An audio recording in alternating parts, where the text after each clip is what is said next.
This video, pag-usapan nga natin itong bonuses program na ito. So may mga nagtatanong sa akin, Madam Tiktik, paano nga ba tayo may invite sa bonuses program na yan? Okay? So kamakailan lang nag-upload po ako ng video na meron na pong mga malalaking content creator po na na-invite na po dito sa bonuses program. So confirm lang po na meron na po dito sa Philippines ng bonuses program. Kasi po yung mga nakaraan po ay from US at sa mga ibang bansa lang po talaga yung nai-invite dyan. So yung tanong sa atin, ang sasagutin natin ngayong araw nito, ano nga ba yung requirements para ma-invite tayo sa bonuses program? Okay, so puntahan natin, sundan nyo lang po mga tiktik.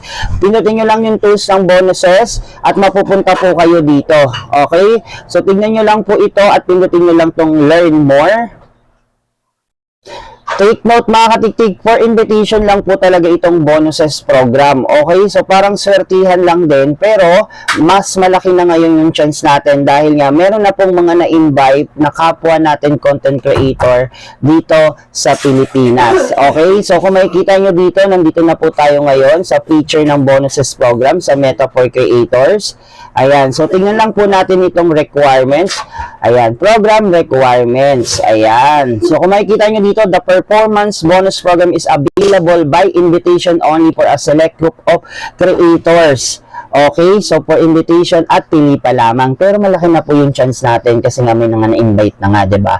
Okay, so first of all, kailangan po guys na mag-comply po tayo sa partner monetization policy. Kung hindi mo pa alam kung ano nga ba yung nilalaman ng partner monetization policy, i-click mo lang yan at basahin mo at syempre kailangan natin intindihin para makaiwas tayo sa mga violation.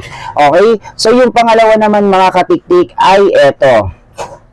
Para daw po mapataas ang chance natin na magkaroon or ma-invite po tayo dito sa bonus program ay mag-focus po tayo sa pag-reach ng mga viewers. Okay? So, napakalaga po ng reach natin dyan para ma-invite po tayo. Yung reach, yan yung mga nakakakita ng ating mga post. Okay? So, kung hanggang saan, kung gaano kadami ang nakakakita po ng ating mga post. Okay?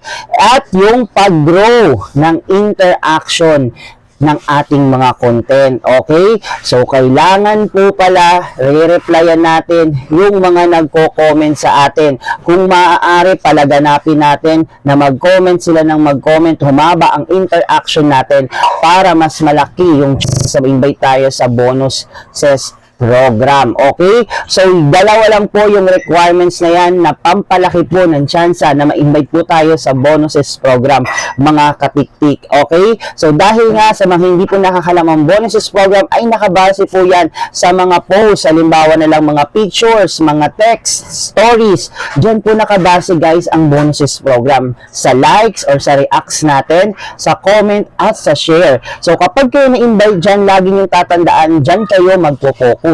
Okay? Hindi po kasama ang reels at mga videos natin dyan sa bonuses program kung paano tayo kikita. Sa mga sinabi ko na yon, doon lamang po tayo kikita. So, dapat matuto po tayong gumawa ng mga quality and engageable content para mapataas po natin yung ating mga reach at yung ating interaction. The more interaction, the more reach, the more react, the more comment, the more share, the more chances of earnings. Hanggang dito na lang tong video na to and hopefully sana nakatulong po to sa mga baguhan na nag-aasam din po na tulad ko na ma-invite po ako sa bonuses program. Thank you and don't forget to follow.